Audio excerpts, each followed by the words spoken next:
የስኬት አንድ ቁልፍ ልንገራችሁ፣ መወዳደር ማቆም።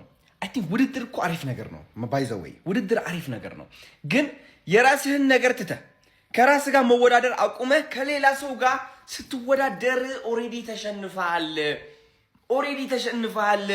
ውድድርህ ከራስህ ጋር ሳታደርግ ዘለህ የሌላ ሰው በረከት ላይ ገብተህ ከሌላ ሰው ጋር ለመወዳደር ስትሯራጥ ያንተ በረከት ታጠዋለህ። የራስህ ውድድር ትስታለህ። መንገድህም አታውቅም። ወዴት እየሄድክ እንደሆነም ለራሱ አይገባህም። ስለዚህ መወዳደር አቁሙ ከሰው ጋር። መጀመሪያ ከዚች ጋር ተወዳደሩ። መጀመሪያ ካለፈው ማንነታችሁ ጋር ተወዳደሩና ብለጡት። እኔ በየቀኑ ነው ከራሴ ጋር የምወዳደረው። አሁንማ በየ6 ሰዓቱ ሆኗል። ተረዳችሁ? ይህ ሲሆን ለውጥ ይመጣል። መንገዳችሁ ታውቃላችሁ። አይናችሁ ራሳችሁ ላይ ይሁን። የሌላ ሰው በረከት ላይ ጥልቅ አትበሉ። የሌላ ሰው ህይወት ላይ ጥልቅ አትበሉ። አይናችሁ እዚህ ላይ ራሳችሁ ላይ ምን እያደረኩ ነው? ገንዘቤ እንዴት ነው? ስራዬ እንዴት ነው? ቢዝነስ እንዴት እየሄድልኝ ነው? ምን ላድርግ? ምን ፕላን ላድርግ? እነዚህ ነገሮች ናቸው የሚለውጧችሁ።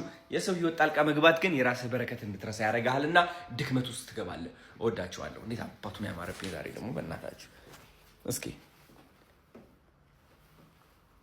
አቤት ግርማ ሞገስ ይላል። አቤት ሃውስ ኦፍ አዶናይ በቅርቡ